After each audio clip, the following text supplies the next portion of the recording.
Hello viewers, SB tech Bangla সকলকে স্বাগতম।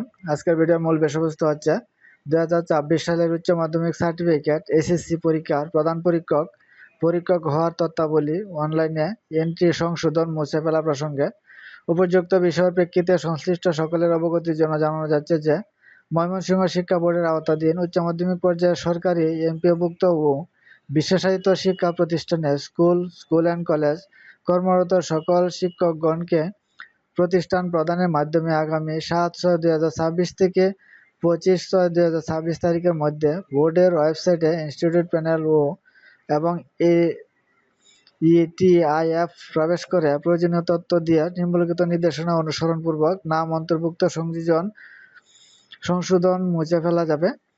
৭ তারিখ থেকে শুরু হয়ে ২৫ তারিখ পর্যন্ত চলবে। এর ভিতরে আপনাদের যাদের ডিলিট করার দরকার ডিলিট করতে হবে, নতুন সংযোজন করতে পারবেন, সংশোধন করতে পারবেন। প্রতিষ্ঠান প্রধান সহ কর্মরত সকল শিক্ষকের পরীক্ষা সংক্রান্ত গোপনীয় কাজ সম্পাদনের লক্ষ্যে ইটিআইএফ পূরণ নিশ্চিত করতে সংশ্লিষ্ট প্রতিষ্ঠান প্রধানকে অনুরোধ করা হলো। সম্প্রতি লক্ষ্য করা যাচ্ছে যে প্রধান পরীক্ষক হওয়ার জন্য কতিপয় শিক্ষক সৃজনশীল অন্যান্য বিষয়ের মাস্টার ট্রেনার না হওয়া সত্ত্বেও ইটিআইএফ এর ডাটায় মাস্টার ট্রেনারের কলাম এন্ট্রি করছেন, যা গর্হিত অপরাধ। সুতরাং যাদের মাস্টার ট্রেনার প্রশিক্ষণ আছে তাদের প্রশিক্ষণ সংক্রান্ত সনদের স্ক্যান কপি ইটিআইএফ এ আপলোড করতে হবে।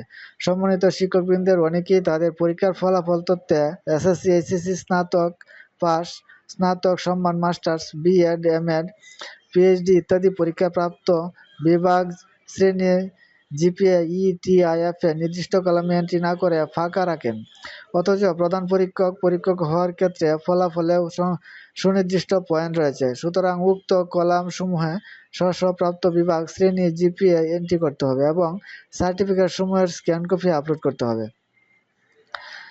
ফার্স্ট জয়েনিং এর ক্ষেত্রে অনেকে তার বর্তমান প্রতিষ্ঠানে যোগদানের তারিখ দিয়ে থাকেন। এ কারণে তার শিক্ষকতার প্রকৃত অভিজ্ঞতা নির্ণয় করা যায় না। উদাহরণ: একজন শিক্ষক একটি শিক্ষা প্রতিষ্ঠানে 10 বছর কর্মরত ছিলেন, পরবর্তীতে বর্তমানে প্রতিষ্ঠানে 5 বছর কর্মরত আছেন, তাহলে তার অভিজ্ঞতা হবে 15 বছর। এক্ষেত্রে বর্তমান প্রতিষ্ঠানে যোগদানের তারিখ দিয়ে ডাটা এন্ট্রি করলে অভিজ্ঞতা 5 বছর বিবেচনায় আসবে। সুতরাং ফার্স্ট জয়েনিং হবে প্রথম শিক্ষা প্রতিষ্ঠানে যোগদানের তারিখ, এমপিও ভর্তি তারিখ। উল্লেখ্য, প্রতি বছর চাকরির জন্য নির্ধারিত পয়েন্ট রয়েছে। শিক্ষকদের ডাটা পূরণের সময় অবশ্যই নিজ নামে সোনালী ব্যাংকের 13 ডিজিটের সচল হিসাব নম্বর প্রদান করতে হবে এবং প্রদত্ত মোবাইল নম্বরটি সচল রাখতে হবে। এমপিওভুক্ত প্রতিষ্ঠানে নন এমপিও খণ্ডকালীন গুরুতর অসুস্থ শারীরিক মানসিক শিক্ষক, অফিস সহকারী, লাইব্রেরিয়ান, শরীরচর্চার শিক্ষক, কম্পিউটার অপারেটরের তথ্য কোনো অবস্থাতেই ইটিআইএফ এ প্রেরণ করা যাবে না। এ ধরনের তথ্য সংযোজন করলে এর দায়-দায়িত্ব তথ্য অনুমোদনকারী হিসেবে সংশ্লিষ্ট প্রতিষ্ঠান প্রধানকে বহন করতে হবে। যে শিক্ষক যে বিষয়ে নিয়োগপ্রাপ্ত, এমপিওভুক্ত এবং পাঠদান করেন শুধুমাত্র সেই বিষয়ে সিলেক্ট করতে হবে। যে সকল শিক্ষক মৃত্যুবরণ করেছেন, প্রতিষ্ঠান পরিবর্তন করেছেন, বদলি হয়েছেন তাদের তথ্য প্রতিষ্ঠান প্রধান ইনস্টিটিউট প্যানেল লগইন করে অল টিচার তালিকা থেকে মুছে ফেলবেন।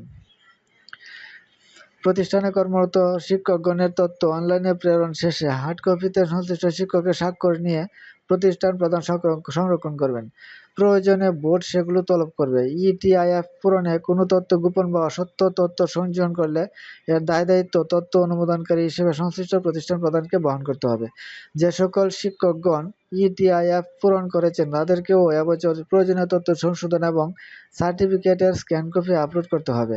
যে সকল শিক্ষক পিআরএল-রত অবস্থায় বা চাকরি 60 বছর চলমান বেসরকারি প্রতিষ্ঠানের ক্ষেত্রে তাদের ডাটা নিজ দায়িত্বে মুছে ফেলতে হবে।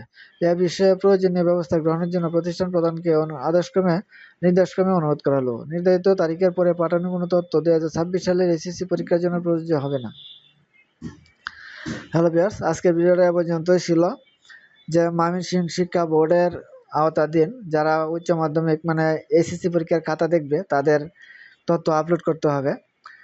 মূলত প্রত্যেকটা প্রতিষ্ঠানের সকল শিক্ষক প্রধান থেকে শুরু করে একবারে যারা শিক্ষক রয়েছে প্রত্যেকেরই তথ্য এখানে আপলোড করতে হবে এবং সংযোজন, বিয়োজন এবং যারা রিটায়ার্ড হয়ে গেছে তাদেরটা মুছে ফেলতে হবে এবং নতুন করে যারা যোগদান হবে তাদের সংযোজন করতে হবে এবং কোনো কিছু সংশোধন করতে হলে সংশোধন করতে পারবেন। এটা 7 তারিখ থেকে শুরু হয়ে 25 তারিখ পর্যন্ত চলবে। এর ভিতরে এই সকল কাজ কমপ্লিট করতে হবে। হ্যালো ভিউয়ার্স, আজকে ভিডিওটা এ পর্যন্ত ছিল। আমার চ্যানেলে যদি নতুন হয়ে থাকেন চ্যানেলটা সাবস্ক্রাইব করে রাখবেন এবং নির্ধারিত তারিখের মধ্যে আপনারা আপনাদের তথ্য পূরণ করে ফেলেন। ওকে, থ্যাংক ইউ, ধন্যবাদ।